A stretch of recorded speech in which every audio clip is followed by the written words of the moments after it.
मेरे बेटे की शादी मैंने मुश्किल से की। वो एक लड़की से प्यार करता था, लेकिन मैं नहीं चाहती थी कि उसकी शादी उसी से हो। मैंने उसे बहुत समझाया और उसकी शादी गांव की एक सीधी सादी लड़की से करवा दी। लड़की का नाम सुधा है। मुझे पता था कि वो लड़की मेरे बेटे और इस घर के लिए बहुत अच्छी है, इसीलिए मैंने उस लड़की की शादी मेरे बेटे से करवा दी। सुधा हमारे घर में आई। लड़की घरेलू थी, बड़ों का सामान और घर का काम करती थी। अभी 10 दिन ही शादी को हुए थे, लेकिन मुझे लगने लगा कि मैंने अपने बेटे की शादी इस लड़की से करवा कर अच्छा किया। मेरा बेटा राजीव भी खुश ही लग रहा था, लेकिन उस रात के बाद मेरी यह सोच बदल गई। एक रात करीब 2 बजे मेरे बेटे के कमरे से चीखने की आवाज़ आने लगी। यह चीखें मेरी बहू की थी। मैंने थोड़ी देर तक सुना, फिर वो चीखना बंद हो गया। राजीव के पिता मेरे पति को यह सब सुनाई, लेकिन फिर हमने उन्हें रात में पूछा उचित नहीं समझा, इसलिए दरवाज़ा नहीं खटखटाया। सुबह मेरी बेटी भी बोल रही थी कि मम्मी रात को कौन चीख रहा था।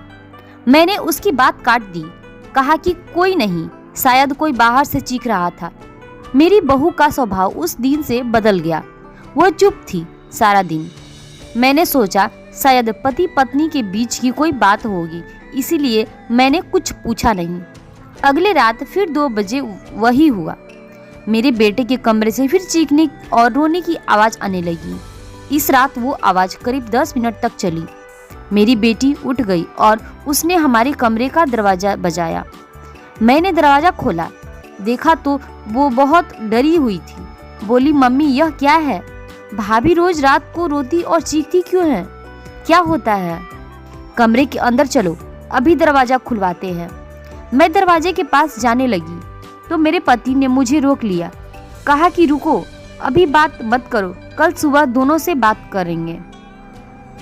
उस रात को मेरा सोना मुश्किल हो गया था। सुबह मेरी बहू जल्दी उठकर घर के काम में लग गई। मैं सुबह अपने बेटे के कमरे में गई। उससे पूछा, क्या बात है? रात को बहू रोती क्यों है? उसका चेहरा पूरा उतरा हुआ था। बोला, कुछ नहीं। उसकी बातों से और आंखों से साफ दिखाई दे रहा था कि वो कुछ छिपा रहा है। उन्होंने भी उससे पूछा, लेकिन वो कुछ नहीं बोला। बोलकर घर से बाहर चला गया। मैंने मेरी बहू से पूछा, वो कुछ काम कर रही थी। उसको देखकर ही ऐसा लग रहा था कि जैसे रात में ठीक से सोई नहीं है। आंखें साफ बता रही थी। मैंने उसे पूछा, क्या हुआ? तुम रात को क्यों रो रही थी? वो बोली, रो रही थी कब? नहीं, मैं तो सो रही थी और मुझे तो कोई आवाज़ नहीं आई। आप क्या बात कर रही हैं? उस कमरे में ऐसा क्या हो रहा था?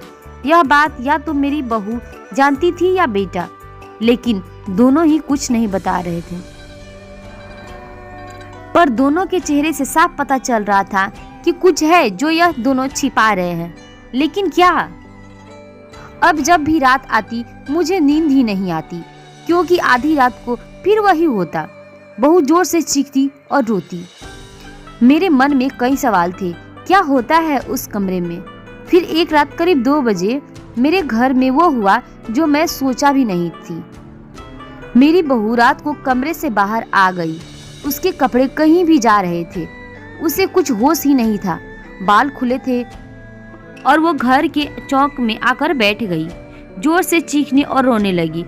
हम सभी घर वाले बाहर आ गए। मेरा बेटा भी कमरे से डरा हुआ बाहर आया। बहू की ऐसी हालत देखकर हम सभी ही डर गए थे। मैंने मेरे बेटे से पूछा, यह क्या है? वो बोला, बस माँ, देख लो, यही रोज रात 2 बजे ऐसी ही किया करती है। मैं आप लोगों को क्या बताता? सुबह जब उसे पूछता हूँ तो उसे कुछ याद ही नहीं रहता। बोलती है, मैंने तो कुछ नहीं किया। बहू जब थोड़ी देर बाद शांत हुई तो मेरा बेटा उसे कमरे में ले गया और सुला दिया। मैं सोच ही रही थी कि यह क्या है। मैंने मेरे बेटे को कहा कि तू उसे उसके घर छोड़ आना। सुबह में उसकी माँ से बात करूंगी। सुबह होते ही मेरा बेटा उसे कुछ बहाना करके उसके घर छोड़ आया। मैंने उसकी माँ से बात की। उसकी माँ ने कहा कि यह क्या हो बोल रही हैं। मेरी बेटी बिल्कुल ऐसा नहीं करती है। मैंने जो सोचकर राजीव की शादी उससे की थी वैसा हो नहीं रहा। बहू को छोड़े अभी 20 दिन हो गए थे। इस दौरान उसके घर से फोन आता रहा, लेकिन मैं टालती रही। मेरा बेटा भी कह रहा था कि मेरी वो दिन कैसे निकले हैं मैं ही जानता हूँ। मैं उसे वापस नहीं ला सकता।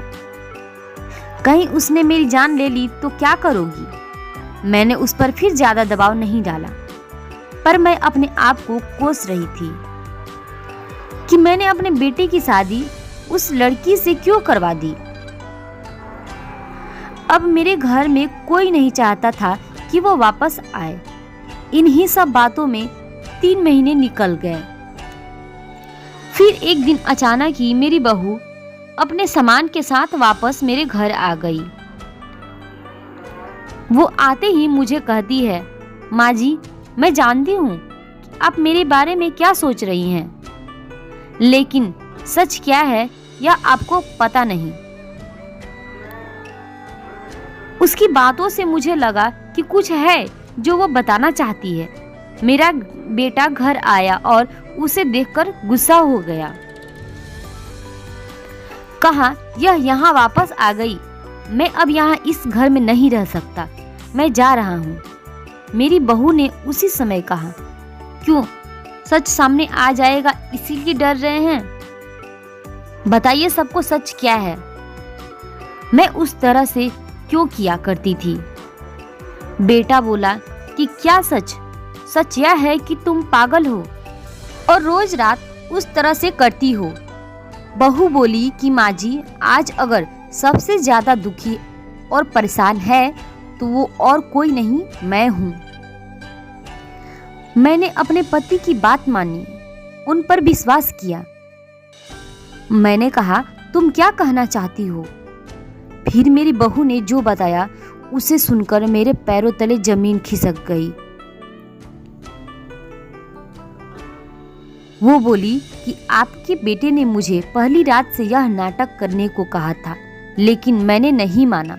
वो कहते हैं कि हम दोनों अलग बड़े शहर में जाकर रहेंगे।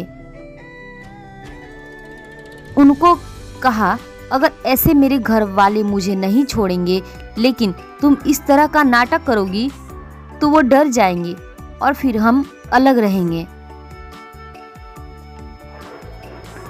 पहले मैंने बोला कि यह सबके साथ अच्छा है, लेकिन फिर जब वो मुझे बात नहीं करते थे तो मुझे उनकी बात माननी पड़ी। और फिर मैंने जब सब नाटक किया तो उन्होंने मुझे घर छोड़ दिया। मुझे आप सभी की नजरों में पागल और ना जाने क्या साबित कर दिया।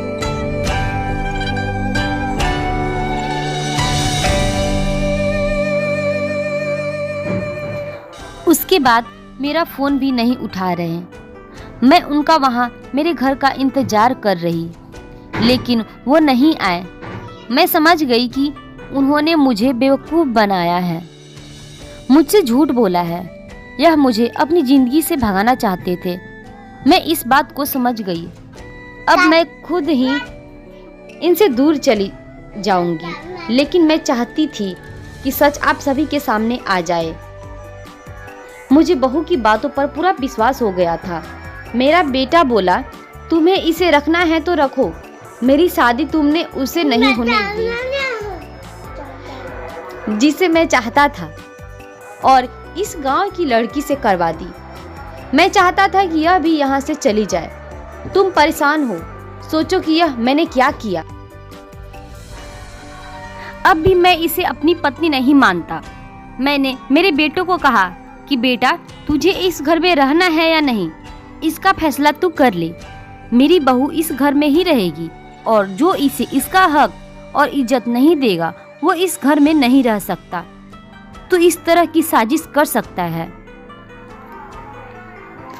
वो भी सिर्फ अपनी माँ से बदला लेने के लिए।